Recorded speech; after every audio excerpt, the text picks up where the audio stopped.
Thanks a lot, Santosh. That was very informative for us. Okay, let's start with the talks for the evening. We have our first speakers with us, that is Deepak and Sagar. They are going to talk about automated acceptance testing for iPhones. Before that, let me give a brief introduction about Sagar and Deepak. Sagar is an independent consultant with over 6 years of experience in multiple domains. He has experience in building enterprise systems, software systems administrations, and automation testing. And when he is not busy with his testing, he is flaying people in language wars. And Sagar even enjoys an exciting afternoon driving through the open Solaris toolkit, a quiet evening with the stars, and some humbling astrophysics or a violent night fighting off hordes of mutant monsters on the PS3. So that was a quite interesting speaker we have. Coming to Deepak, who is pairing with Sagar.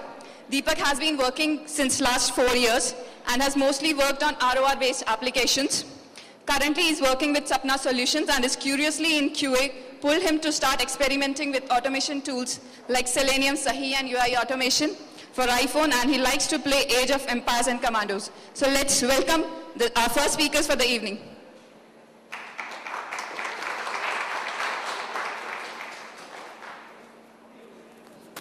Hello. Okay. Thank you guys. So first, let me thank ThoughtWorks for giving us the opportunity to give a presentation in Moodnic. So myself, Deepak, and Sagar, we both are here to give a presentation on automated acceptance testing on iOS.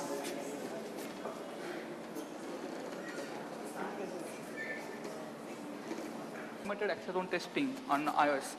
So basically, why we choose iOS is just myself and Sagar. We have been working on it since last 2-3 months, and it's supposed to be topics I'm buzzing right now, iPhone and iPad. So we picked the iOS. Now let's see what is acceptance testing. So many among you already knowing this term, but let me refresh it. So acceptance testing is a process. What is acceptance testing? So it is a process which verifies the end user's expectations or requirement from any product. That is a basic concept. So let's take an example.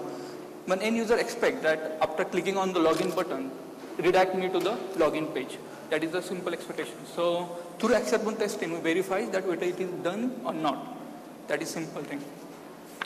Nature. As I already said, what are we trying to verify? It's the end user's expectation. That means client's expectation. We are trying to verify it. Need. Why do we need to verify it like this? Okay. Let's say when developer says that I'm done with any feature, can I go home? Okay, then let's see. Run the acceptance test. All passes. Yes. Feature is done. You can go home. And it gives a kind of a all is well kind of a thought that everything is working. Now you can have a relaxed mood. It is fine. And third one is the why. Third one is important. Why do we need to make it automate? Well, it's a human tendency that when we ask to do a repetitive or monotonous job consistently, we lag into it. We may do some mistakes into it. So who is good at doing the repetitive job very consistently? So it is the machines which are good at doing the monotonous job consistently. So let's give it to them, right? Automation testing. So these are the basically 3 tools that we picked up. So iQuick, UI automation, and Frank. So iQuick has a basic drivers which drives users interactions on a simulator or iPad. Then second one is the UI automation. That is our favorite one. We will come to know why it's our favorite. And it comes with the Apple iOS 4 only and above. It's not here yet. And Frank is the ex-ThoughtWorks tool. It is just out of necessity, comes out of. And so first we are going to see the demo of the UI automation. If time permits, then we will move to the iQuick. So my friend Sagar will continue giving the demo on. Okay, so like Deepak just mentioned, all the cool kids today are playing with the iPhone. I guess there's a whole lot of iPhones in the audience today too. What we're going to try and do in the next 10 minutes or so is show you a small glimpse into the kind of technology that is available to automate the acceptance testing process for the iPhone as well as the iPad. The two tools that we're going to focus on, I guess we're back. The two tools that we are going to focus on, like Deepak said, are the UI automation tool provided by Apple, and secondly, a tool called iCube that was created by Rob Holland. We're going to see how these tools actually operate, how you can write acceptance tests in these tools, and what it, how you can actually get feedback out of them. So what you're looking at right now, is the Instruments API.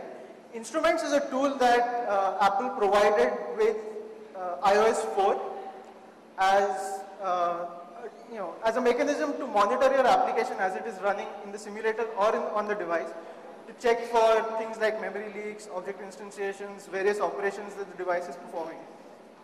As part of that, they also provided an instrument which is called the automation instrument. What this basically allows you to do is, it allows you to script in gestures that you can perform on an iPhone.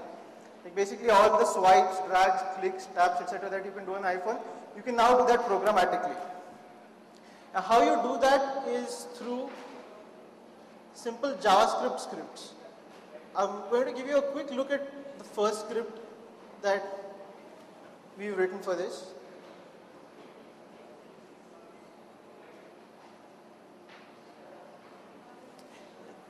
Can the people in the back see this? Doesn't seem like the resolution's all that good, but I'll describe it to you anyway. What we've gone ahead and done is we've integrated, along with the UI automation framework, a small JavaScript testing framework called Jasmine, and we've written our tests like RSpec specs. For those of you who've come from the Ruby world and have used RSpec, you will be familiar with the BDD style that we're looking at over here.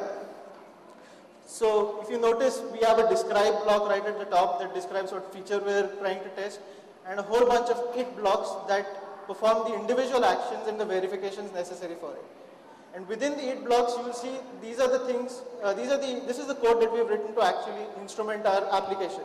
So we look at the window of the application, look into the nav bar, get the buttons, tap on a particular button, and then we inspect whether or not a particular control is visible using this assertion. Let me just quickly zoom back out and show you how this looks when you run it. So this is the instrument all set up and ready to go. And once I fire it off, you should, of course, you need to pick the target for the instrument, so you have to tell it what application it has to run. And there it is, okay. Once I fire it off, it should fire off the simulator. Within the simulator, it will install the app if it's not already there. It will run the app, which should happen right about now.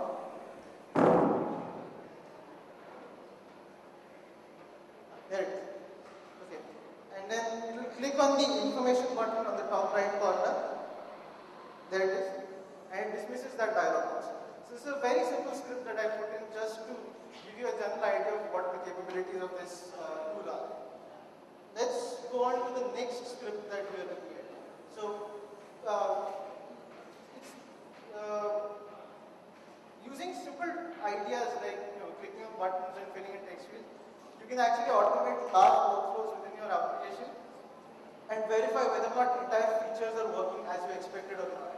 This next feature is going to see whether traversal through a particular set of screens works correctly or not. So let me just run it for you quickly. There's the app. It should now select the view 4 option, move on to the view, make a few modifications there, and then come back. Right? Now, obviously, clicking buttons and tapping on options is very obvious. We've been doing that on all sorts of platforms for years.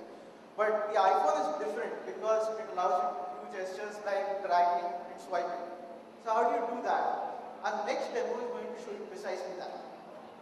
If I can just switch to an application that has scrolling capability.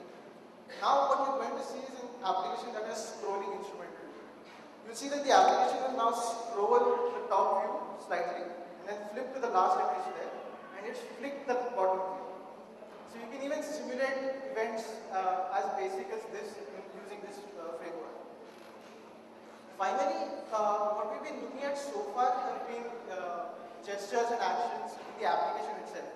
But with devices like the iPhone, there is a lot of situations where your application has to respond to things that you do to the phone itself, such as rotating the phone, switching off the phone, hitting the volume buttons, things like that. So UI automation even allows you to instrument those activities. Now I'm going to rotate this device in a clockwise fashion through the script. There it is. And then we can actually monitor whether or not it reacts correctly to these rotations. Finally, it will lock the device and unlock it. Right? Cool. So that was about UI automation. UI automation as a tool allows us the fidelity to go in and do all of these actions on a particular iPhone application. Let's move on to our other tool.